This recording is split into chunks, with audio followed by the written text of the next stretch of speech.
The Mannin Line with Andy Wint.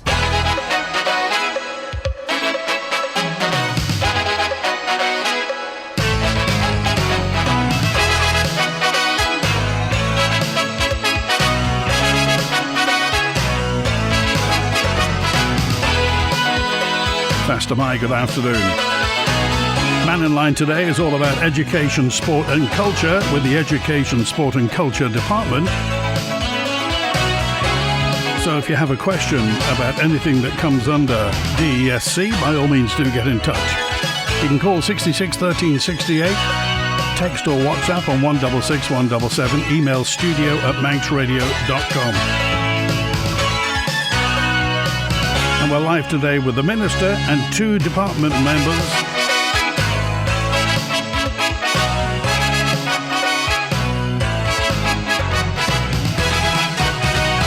So, first of all, let's say Faster Mai, good afternoon to the Minister, Daphne Caine MHK, Faster Mai. Faster Mai, and good to see you. Also, Sarah Maltby MHK, member. Faster Mai. And Paul Craine MLC. Hi, Paul. Faster Mai. Okay, first of all, we've got to get to this, Daphne Caine, because obviously the announcement from the UK government this morning that next year social media is going to be restricted to over 16s only. Did you see that coming, and what's your opinion of it? I see that announcement. I think that is a significant policy decision by the UK government, and there is obviously perhaps time for the Isle of Man to have that policy discussion to see whether that's something we follow. Obviously, we have a policy of with mobile devices within schools, that is for phones that they are off and away, so students may have them with them. They may use them for medical reasons and other exemptions, but otherwise, during the school day, within our schools and our education system, we have determined that mobile devices are not to be used for social media or any other use within schools, on school premises. Now, for me, when you look at other countries, Australia, and the bans they bring in, and for very good reasons. So we all appreciate the impact on young minds of access to mobile phone apps, to social media in particular, and the impact it has potentially on on mental health and on learning. Also, at risk personally in terms of who are able to access, and there's a safeguarding piece around that as well. So I do think it's timely that the UK government considers it. I don't think the Isle of Man would consider going off unilaterally if the UK government weren't doing it.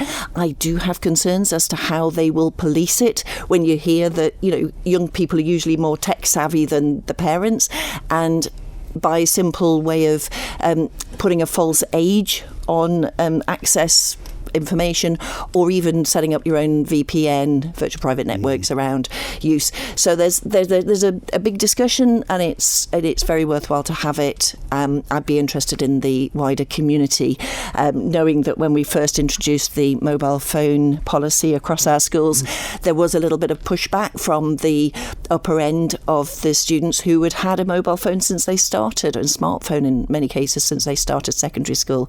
But it's the times we're living in. It is really appropriate to have that discussion, and I welcome it. Of course, social media has only been with us, a little less than 15 years.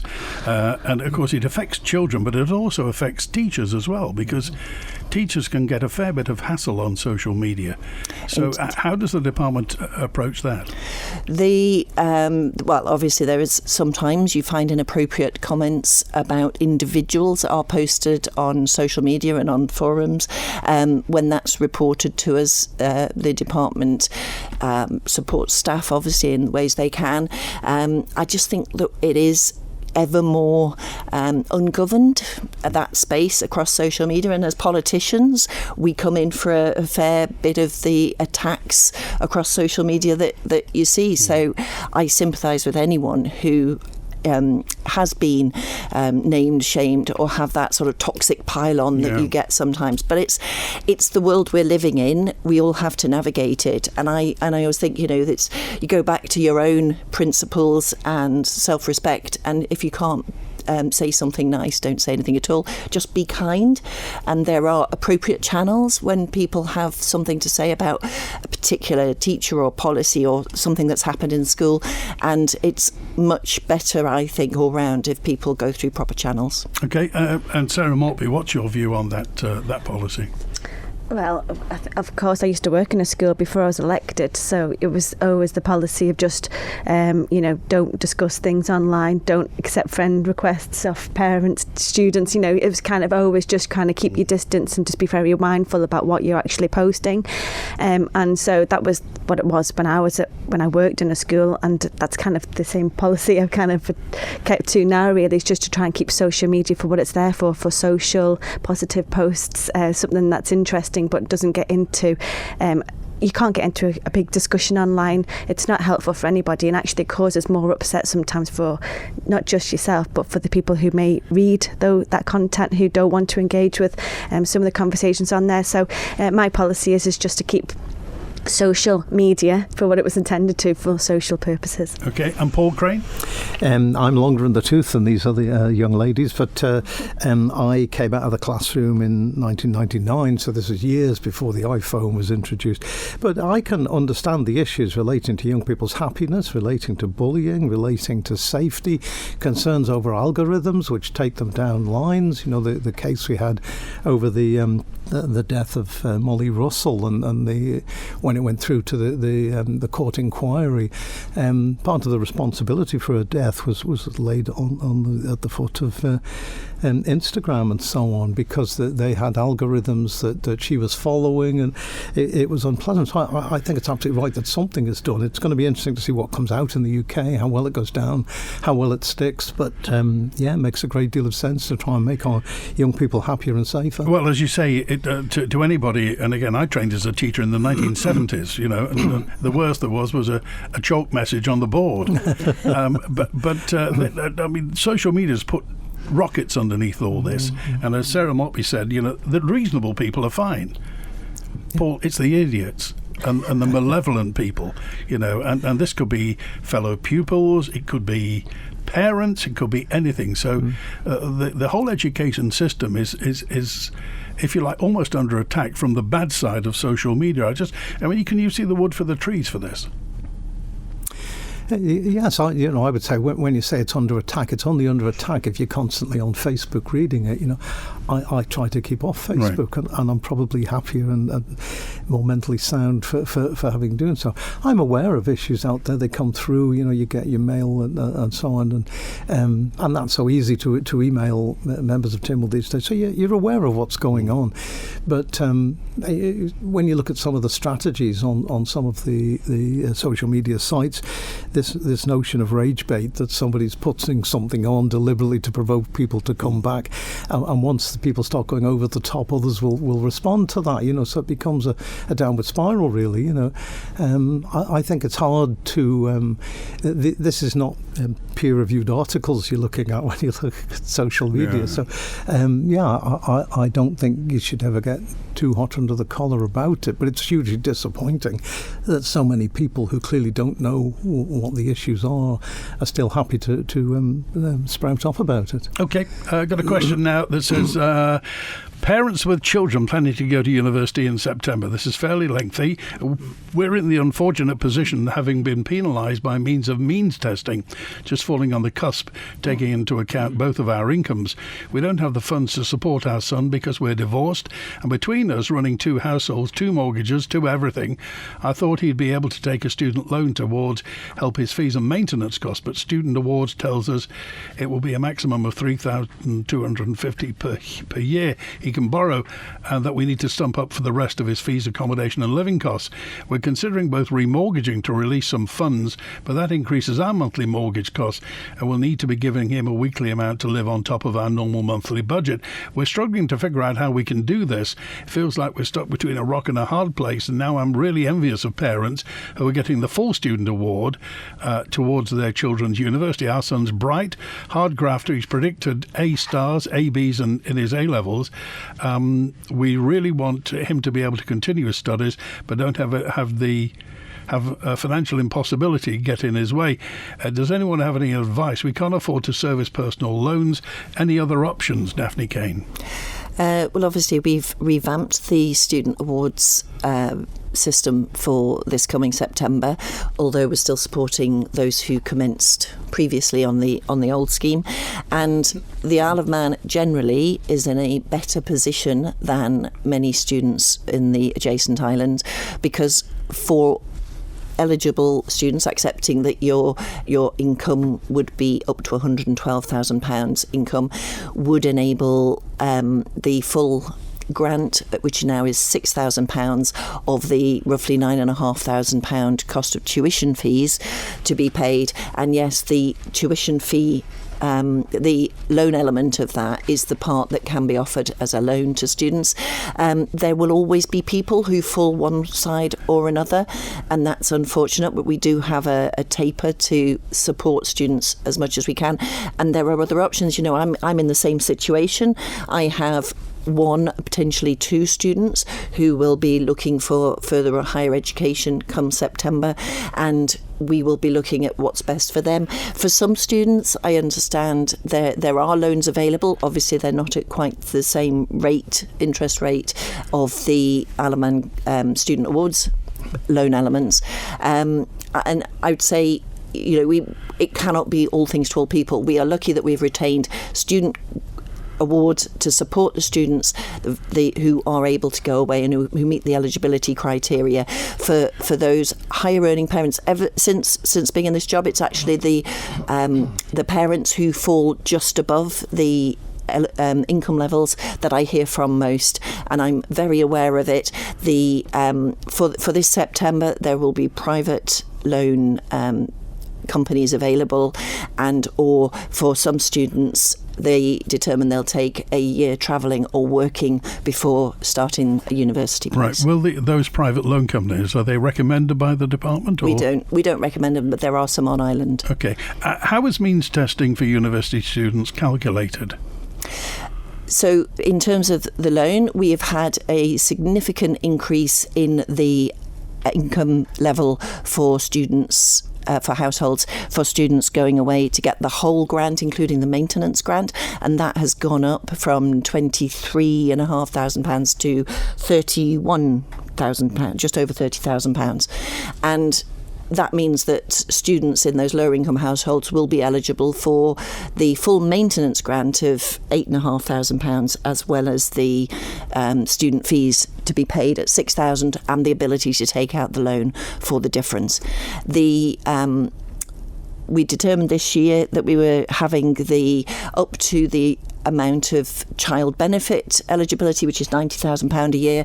That maintenance grant tapers off across all that. So even households with around £50,000 or thereabouts, which a lot of households are, they will get some portion of the maintenance grant to support the student going away, as well as the tuition fee and loan on the same sort of 60, 2/3, 1/3 almost proportions that all students up to incomes of £112,000 get that full student award. OK. Fritzy dropped a note in from 572 and said, could you ask the Minister when the repair to the swimming pool tile floor is likely to take effect? It's now been 3 years since the issue was found and still not repaired. I can't understand why it's taken so long and why it can't be made a priority. Moreover, it's only the middle lane of the pool that's been affected, yet the inner and middle lane are closed off for a full 25 metres. How can this be?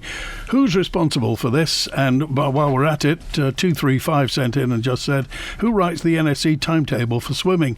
We find it so hard to fit in swimming lessons between school swimming lessons. Even on Saturday, Sunday, the swimming lanes aren't accessible till 11 a.m. That's from Mary. All right, well, dealing with the first point, the swimming pool tiles, I completely understand the frustration that NSC swimmers and parents have over the length of time it is taking to deal with this issue. It was actually discovered before I came into post 2 years ago, February, and I was actually down at the NSC Pool for a swimming gala on Saturday afternoon for the King's Baton Relay coming round ahead of the Commonwealth Games, had the pleasure of meeting and speaking to some of our best swimmers who will be going away to represent the island. And yes, I heard directly from them and parents and the swimming officials how very disruptive it is. Having the 2 lanes out even while the gala is going on, you can imagine, makes all those heats take so much longer by having the 2 spaces. It's been done because when you look at the state of the tiles, because of the risk to swimmers should they land on it and should any more tiles become loosened, the time it's taking to progress, we are going through all the proper processes that we need to go through to ensure that we are able to bring the repairs as soon as we possibly can. And the department, everybody involved at the NSC too, we all want to see this resolved as soon as possible. But there is also going to have to be the timing to make sure, because that's going to be a closure time for the pool to enable the repairs to be done when they are scheduled, and that there will be some discussions on the careful timing of that to have the least impact on swimmers. And in terms of your timetabling, that will be the NSC that does it. There are a lot of demands and a very high usage. I mean, it's a fantastic facility to have the National Sports Centre in Douglas. I mean, I was actually working in the old Department of Tourism and Leisure when that opened and handled all the promotion when I think it was Minister David Craine who opened in 1997. It has phenomenal amount of use. The team down there will juggle everything to fit in things like the National Swimming Galas and then the swimming coaches and all the swimming lessons as much as they can. And, it's been a victim of its own success. It was so good when it started that it's drawn people towards it. So the thing is getting used all the time now, isn't it? It is. And one of the comments that I was told on Saturday was that we've had Laura Kinley going away, I think, for swimming the games in over many, many years now. But when the early days sort of when the NSC opened, there would be one, I think, swimmer going off to Commonwealth Games. Now there are over 20 who the Isle of Man is able to put out there. And that is testament to the fantastic sporting opportunities that we do deliver on the Isle of Man. OK, so could you possibly give us a timetable for the tiles to be done? At this moment, no, I'm sorry, I can't. But as soon as we are able to make progress, we will be making that announcement. OK, Catherine said, regarding Manx students being better off, I've corresponded with Daphne and Sarah regarding the NHS healthcare bursary, $5,000 per year for UK students who study in an allied healthcare course back in 24-25, even though it was recommended in a prior conference the Manx students should also have this with a tie-in to come back to the Isle of Man to work for Manx Care. It was never implemented. Instead, a £10,000 bursary was given to local nursing students, the majority of whom will not have the additional cost of living off the island. Why is this, says Catherine? It's a health and probably Manx Care proposition. I think that we're just in the process actually of with the revamp to the student awards. We have made it so that any bursaries are not taken into account in terms of the income and then the following on reduction into the grant and loan elements that a student can get. If Manx Care, and this is a wider government policy, if Manx Care were to offer those bursaries, which I understand is through the NHS on the adjacent island, then they could recruit, interview, appoint certain students to be the beneficiaries of a healthcare bursary to go away to university. That isn't something the Isle of Man has done.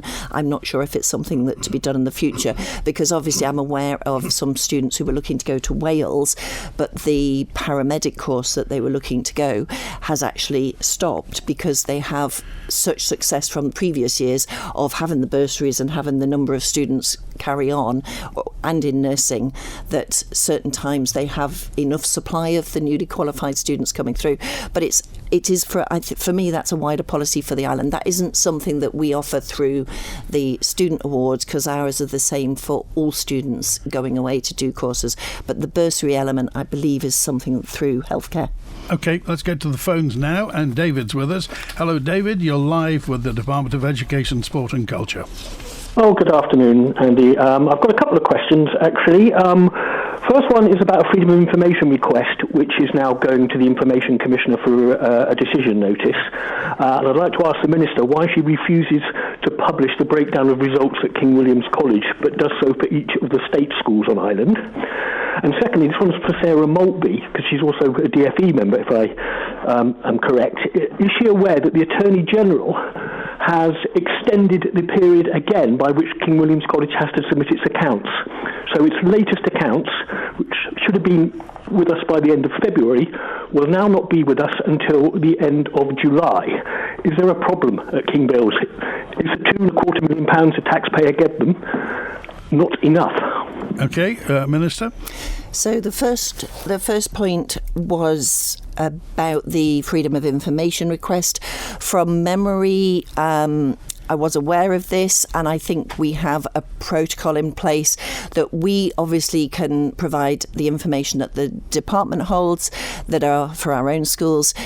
As part of the process, if we're releasing any information that is KWC from King Bill's, that the department asks if they are happy for us to release the information.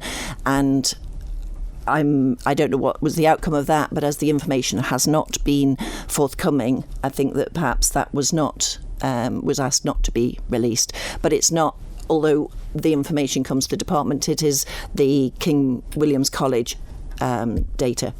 Okay, Sarah Maltby. So after my David, so the question was, do I know why? And the answer was no. I'm not the minister for the department. Obviously, I'm not involved in any of the FOI process either. As a member of the department, we aren't asked for any opinion or advice or anything like that. Those FOIs are dealt with completely separately, as it completely should be. But no, I don't have the answer as to why it's taking so long to get that response. David? Yeah, well, I think the Minister's wrong there, because they hold the information, so I'm really looking forward to the Information Commissioner's decision notice on this. The argument cited by the department was the students were entitled to privacy. But obviously students at St Ninian's or Ballacomine aren't. It's bog standard practice to publish a breakdown. The other way of doing it, of course, is to go to the exam board, which I've had to do in the past to get results data for some of our schools here, because the exam boards will release it for each examination centre. I just wish you guys would be a little bit more transparent, and especially with the King Bill's funding, because this is public money, and I'm really concerned that they're going to come back and ask for more. So, you're all going to vote in Tynwald. If they came back and asked for more money, would you support that? Okay, Daphne Caine? In terms of King Bill's funding, I believe that was part of a business loan that the Department for Enterprise agreed with King William's College as a major employer in the south of the island. So it wasn't DESC funding? It's not desk funding. It was a business loan to a significantly large business in the south of the island, my understanding is, and that was agreed between the Department for Enterprise and King Bill's as a business, not related to education. And in terms of the data, obviously my department we get numerous requests that take significant amounts of time to deal with. The data that has been requested is the King Bill's data. Okay. All right. Final word, David. Yeah, no, the data is King Bill's data, but it's held by the desk, Mrs. Caine. Simple. Okay, all right. Thanks for calling today. We're live with the Department of Education, Sport and Culture on Mannin Line. Construction waste today. Tells recycle for another day. A builder skip or two. Tells skips will bring to you. At Tells Skip Hire and Waste Disposal in Snugborough, you only pay for the waste you bring. For waste disposal and skips, give us a call on 677 137. That's 677 137. Visit Tells today or find Tells Limited on Facebook. Call Tells Skips today. 677 137. Jeffrey, how do you like this composite door from Spectrum Windows? Oh, good choice, missus. Stylish and hard-wearing. It'll transform the house. Trouble is choosing the colour. There's so much choice. How about red? It goes with your eyes. Anyone would see red living with you, Jeffrey. For a huge range of solid composite doors in a great range of colours, including red, visit Spectrum Windows, the showroom, Derby Road, Ramsey, or call 817777. There's monkeys and meerkats, penguins galore. You can meet with a panda, owls, lemurs and more. The Carax Wildlife Park is open 7 days a week. So book your tickets and experiences online now at caraxwildlifepark.im. A great night's sleep got even better with Zed's Bedding Store. From quality Beldorm bed linen and mattress protectors, fleece and woven throws to luxury duvets from the fine bedding company. Zed's Bedding Ramsey, next to Isle of Man Bank. Jerry, what on earth are they doing next door? It's all right, Margot. Tom and Barbara are just feeding the pigs. But it's so unseemly, Jerry. The Service Players present The Good Life at the Gaiety Theatre on the 25th to the 27th of June. Self-sufficiency in Surbiton. This is The Good Life, Barbara. Not if you keep letting Geraldine the goat out. Margot will never forgive us. I'll win her over with a gift of some of our Peapod Burgundy. The Good Life. Go to villagaiety.com for tickets. Supported by Manx Radio. The countdown to the 2026 general election is officially on. On Thursday, the 24th of September, you'll get to have your say on who should represent you in the House of Keys for the next 5 years. But what are the things you really want to know from your candidates? How they feel about wind farms, what they do to improve healthcare, or how they plan to tackle government efficiency? Whatever it is, if you have a burning question for those standing, we want to hear from you. You can find out how and everything else you need to know about the upcoming election on our dedicated election website. Just head to manxradio.com. The Mannin Line with Andy Wint. There's a note in from Bernie who said, could you ask the department which schools are declining or which schools are increasing, because we often hear the fact that some schools may have to close because the roll is getting too low, but other ones seem to be overcrowded. What's going on? Well, the man with the numbers is Paul Craine MLC. Okay, thank you. I haven't brought all my numbers with me, which is unfortunate. But in general terms now, the last school year, the biggest year group was year 11. Okay, and in general terms, the year groups are going down from then on. This year, that biggest group has moved out. So we're now into sort of decline beginning in secondary schools unless there's numbers moving in.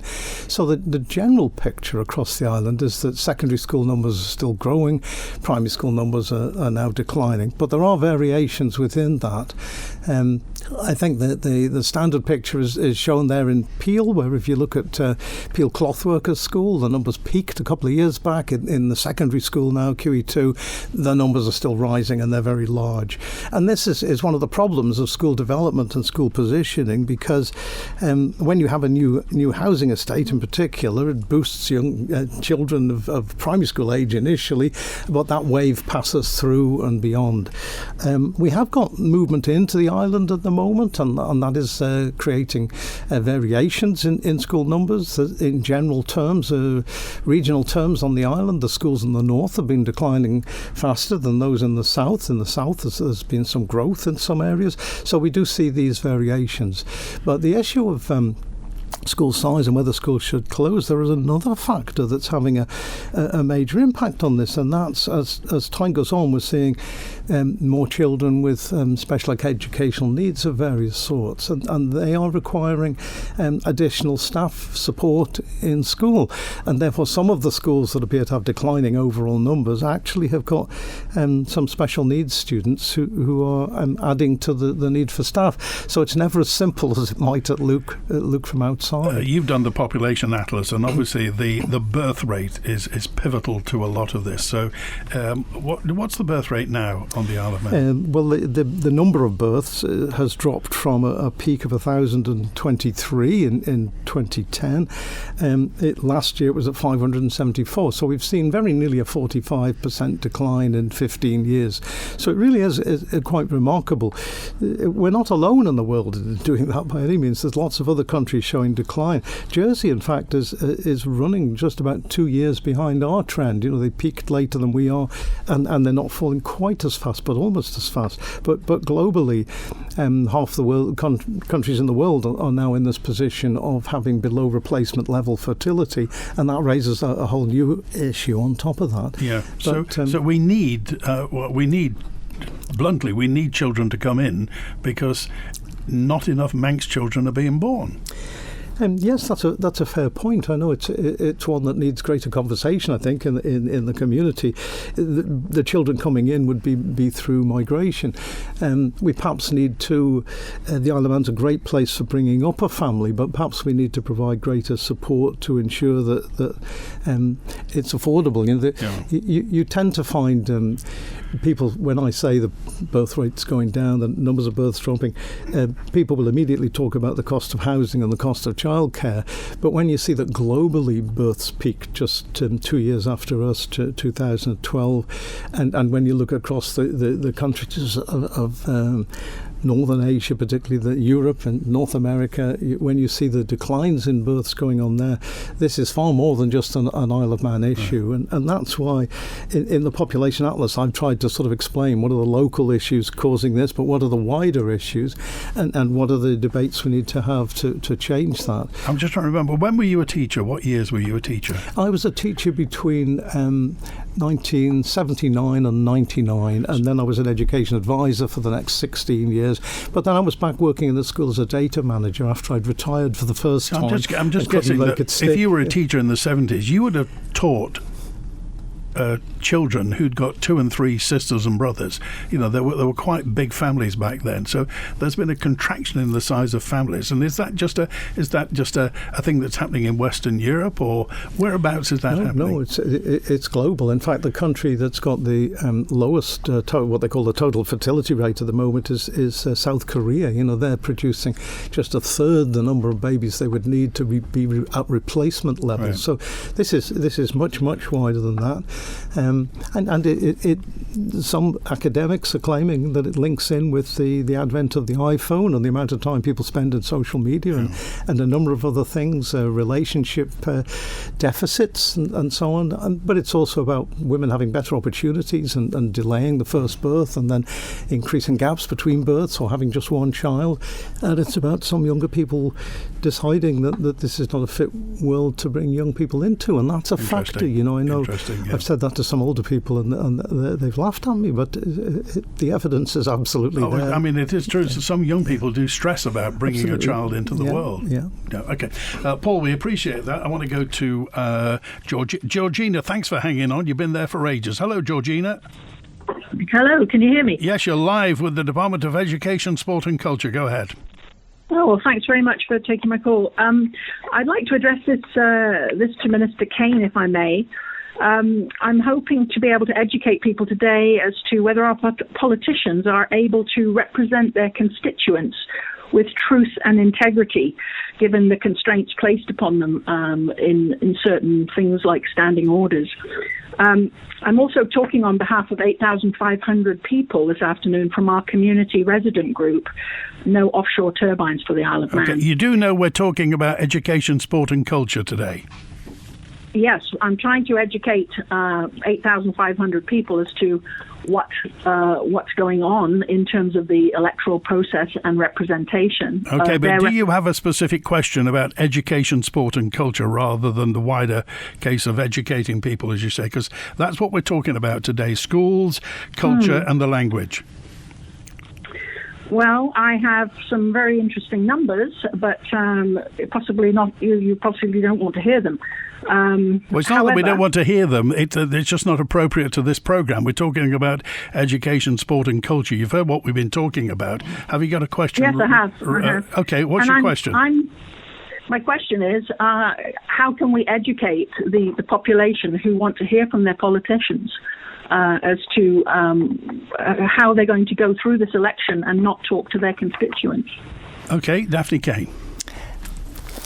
Well, I think this is in the context of the petition for no offshore wind farm Isle of Man, and obviously that is a political issue, but it's not a department issue. In terms of constituency MHK, I am always available to speak to constituents about issues that matter to them. I have met with a number of residents on this particular issue, and in terms of I would always hope that I act with truth and integrity in everything I do. The process for the offshore wind and onshore wind is a different thing altogether, but I am happy and I'm looking forward to the hustings meetings when all candidates will be able to give their views in answer to any questions that are raised by constituents. Okay, we appreciate it. Georgina, thanks for that. I think you got the wrong idea about the programme. There's a WhatsApp now just to say, could you please give an update on what's happening to the Park Road site? Daphne Caine. We did a... 15 years ago, was it knocked down? It was. There was a very recent information paper the department was able to put together with other departments, and it has been determined. I think that paper went to be noted by Tynwald because Tynwald asked us to go away and do the work in response to a motion. I think it came from Ms. Farragher. And the determination was that this is the best site in Douglas for a replacement whole site primary school, for a 2-form entry primary school, serving as a replacement for Murray's Road and Ballaquayle, and which is Scotland Jubilee, isn't it, as a split site school at the moment. But that will be put in the development plans of the Isle of Man school estate generally, but obviously there are a few other that are much higher priority. For instance, we're very pleased that we just recently received planning approval for the 2-classroom extension build to go into Henry Blue Noble. Okay, so Murray's Road to go, and it will eventually go to Park Road. There will be probably on a 3 to 5 year programme for investment in our school estate and provisioning appropriately for the future. I visited both Murray's Road and Ballaquayle sites of Scotland Jubilee, and I think that the general standard of our schools has exceeded that with some of the newer builds in the out of town and rural areas. And absolutely, I would hope to see in the sort of 3 to 5 year timeline proposals, designs to come forward for a whole school, primary school, 2-form entry on that site, which I think would give better facilities for the children that are coming forward in those schools. And will that be the whole site at Park Road, including the old Bowling Green pub? All that will be flattened? Well, we haven't done concept designs, or we're not on that road in the development plans as in the same way that we've progressed the more immediate ones, which are the STEM block for the Queen Elizabeth II High School and obviously the Castle Rushen High School. OK, we're live with DESC today. I can't believe more people aren't concerned about the poverty report that shows children receiving free school meals consistently perform less well than their peers. What does DESC do about this, says James? So we'll go Sarah Maltby on that. This is a bit of a tricky one for me to answer, to be honest. So I'm on the poverty committee, so I'm partly responsible for that report. Well, it's perfect then. And I'm also in the Department of Education. This is what happens when you've got people who volunteer their time and want to work hard for the Isle of Man, that you end up having to wear multiple hats. So it has produced a bit of a conflict.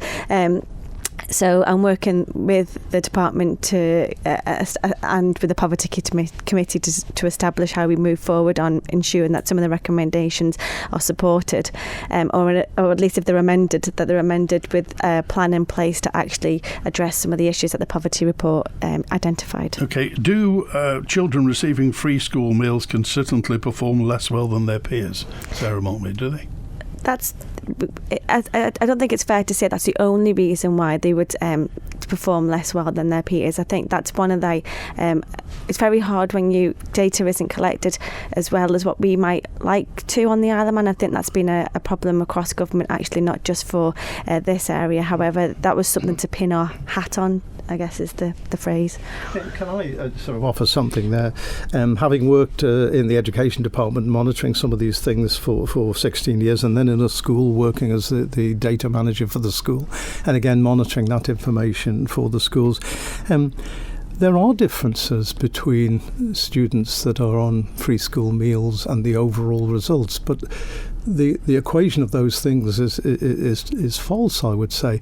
Indeed, free school meals are not a measure of the problem a family has. They're part of the solution. You know, the free school meal is being provided because of the issues in terms of the income of the household and so on. But there is enormous variety between across all homes, not just those with free school meals, between the level of parental input, the number of books in the house, the amount of time spent sort of reading with young children, etc., etc. All of those things are factors in this, and there are many things that schools do, and some schools have been able to demonstrate that despite the high school free school meal figures, they've come out with some extremely good results. You know, Williston most recently, I was talking to the head last year, and he was saying how their results have gone up in the last year or two from the data that they have, and that's not because the community's changed, but because the school is really pushing in this direction. You know, and that these are things that schools can work on. I think the department hugely aware of this and looking to improve the performance of all students, but part of the picture of that is that you have to work where you find misconceptions and low levels of attainment when you're working with children. Don't let that accumulate. You know, work with it from an early age, really, and try to bridge gaps that are opening up before they get too big. You know, as part of the picture. But it's a huge issue. It's a live issue. We're aware of it in the department, and the officers in the department are fully aware of it too. Okay, we're with the Department of Education, Sport and Culture today. Sarah Maltby MHK, Paul Craine MLC, and the Minister Daphne Caine MHK. Got a nice motor to sell? Come and see us. We are number one. We are family run. Mike's Motors. Mike's Motors. At Mike's Motors, we don't just sell nice motors, we buy them too. So if you have a nice camper van, motorhome, car, van or commercial vehicle, we'd love to take a look at it. And if we like it, we'll make you a nice offer. Get in touch, visit mikesmotors.im or call 823 200. Mike's Motors. That's 823 200. Find a hidden gem in the Isle of Man, the Abbey Restaurant Ballasalla. This old country house offers a relaxed and sophisticated atmosphere where you can wind down with unique and interesting fresh food and drinks, from dinner with fine wines to tea and exquisite cakes. Enjoy our fantastic lunch menu with fresh specials or join us for afternoon tea and dinner. To book, click theabbey.im, find the Abbey on Facebook or call 822 393. Big Red Storage in Tremode and Ronaldsway offers secure self-storage units in various sizes with ground floor options and 24/7 access. Check offers and prices using our online space calculator at bigred.im or call 640040. Your mission, Saturday the 20th of June. Rendezvous at the Villa Marina Gardens from 1300 to 1700 hours. Salute our armed services and have a great time with the family. It's Armed Forces Day 2026. Your chance to say thank you to our service personnel and families, past and present. With free activities for the kids, veterans charity stalls, military stands and more. Entry's free and there's free afternoon tea for everyone. Show your support. Manx Radio's Summer of Football, brought to you by Walton's Electrical Store. And with all the action now well underway across the USA, Canada and Mexico, we've teamed up with Walton's to give you the chance to win a 55-inch TV. To win, all you have to do is work out the famous footballer in the weekly post that will be pinned to the top of the Manx Radio Facebook page. Then listen out to greatest hits every weekday evening from 7 and Saturday live between 1 and 5 each weekend until the 19th of July for your chance to get your name in the big prize draw. Enjoy a better picture with a new TV from Walton's for perfect football enjoyment. Walton's have offers across a wide range of TVs and electrical items in store. The Mannin Line with Andy Wint. And Department of Education, Sport and Culture. Oliver says the Minister's previously said that her department needs to improve how it tracks data regarding university students. What progress has been made? The department's clearly able to contact students as it sends emails promoting programs such as STEP. So why not send simple surveys to gather information? The government invests significant amounts in supporting students, and these statistics are vital for the island's future planning and workforce development. What's the latest, Minister?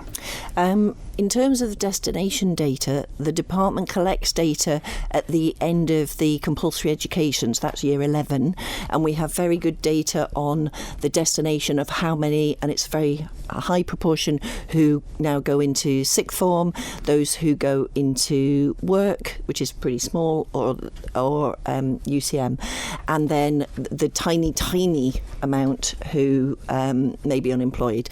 But beyond that, yes, we keep in contact with students for the purpose of the student awards and then follow-up loans, but we don't collect data, and there's no obligation on them to supply the data in terms of that broader picture of monitoring how well students do over the next 10 years and their income levels or the sort of success or the fields of work they go into.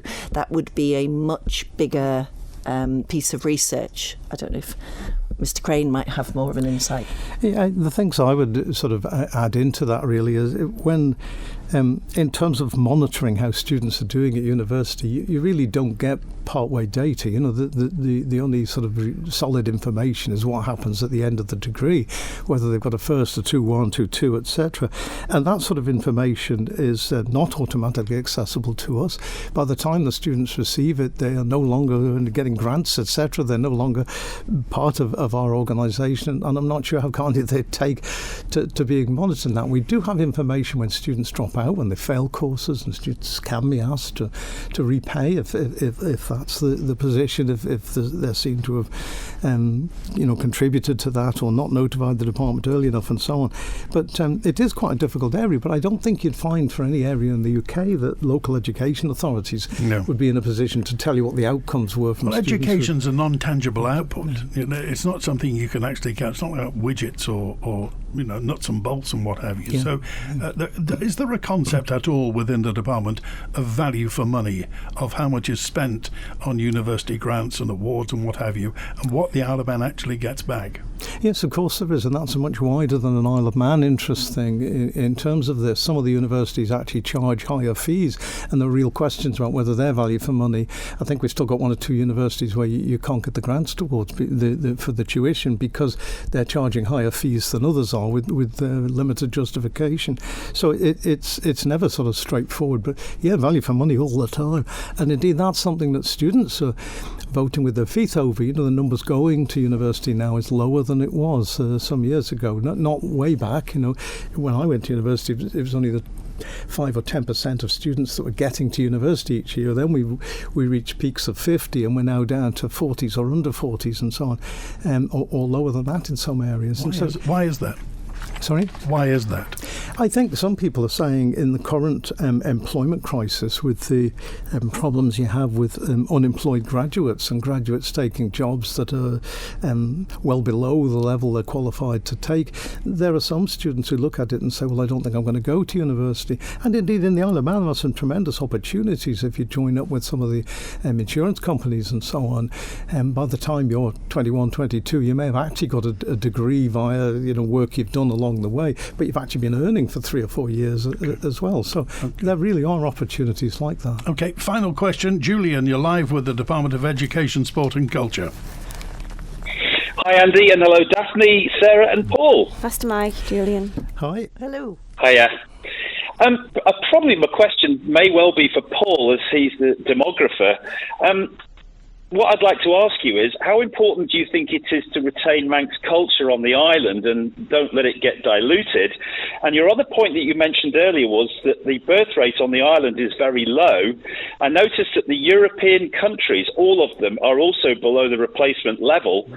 And the top countries in the world that are way above, so obviously lots of birth rates, in order, according to the UN, are Chad, Somalia, Republic of Congo, Central African Republic, Niger, Mali, Angola, Burundi, Afghanistan, Mozambique, Nigeria, Ghana, Ivory Coast, Burkina Faso, Niger, Togo, and Benin. Are you looking at those countries to bring people in who are above the birth replacement rate, which Europe and the UK are not, and the Isle of Man? In terms of what I'm looking at is perhaps the material. I do the work on demographics, but I don't have any specific role in our visa links. But we have just gone through a major change in May. We've changed the immigration system, the visa system into the Isle of Man. The requirement now that if you're looking to bring in staff, you have to advertise for a fortnight within the island, then a fortnight within the common travel area, which is basically the British Isles, before you can advertise abroad. In terms of bringing people in from outside, there are changes in the levels of salary that are required for the jobs to bring them in. So there has been quite a tightening of migration, with further tightening perhaps to come if we're required to align, as seems likely to be the case, with the UK to preserve the integrity of the common travel area. So I think that's an area of change. But you mentioned you started with Manx culture in schools. I think that's hugely important, and the department pushes that hard. One of the things I'm on at the moment, I've got the three lessons lined up in the next 10 days or so, going into schools, looking at aspects of the island's population that they want to cover. One school is wanting to do it for GCSE students. They're wanting something on population ageing and trying to use the Isle of Man as an example. Another school looking at sixth form. In one school it's sociology they're interested because of the work they have to do with demographics. So covering all aspects of the heritage, history, culture of the Isle of Man is important in our schools, and our teachers recognise that. Okay, just briefly, if you would. Thank you, Julian. Thanks for the question. Just briefly, if you would, Paul Craine. A question just saying, is teaching Manx value for money? Surely, isn't it better to use the time to on a universally useful subject? Teaching Manx is absolutely value for money. It's as if it's like saying if you were responsible for the last animal species on the planet or whatever, would you preserve them? We can't let Manx go. It's such a part of our heritage and our culture. And learning a language develops the mind in so many different ways. It absolutely makes sense, and it makes it easier to learn other languages. So I'm absolutely supportive of the teaching of Manx and the attempts to increase the awareness of it here. It's a huge asset that we've got, and I think there's more people making a living out of Manx now than there have been for 150 years or something. But Okay. yeah, totally on board. Thanks for talking to us today. And Daphne Caine, you knew I was going to ask this, so I will. Will you be standing in the constituency of Garth in September? Well, this role has been one of the biggest honours of my life. You've got 10 seconds. And I'm happy to confirm that, yes, I will be seeking re-election in the constituency of Garth. Thank you to the Department of Education, Sport and Culture. By the way, we're live at QE2 on Wednesday, an open line tomorrow. WINT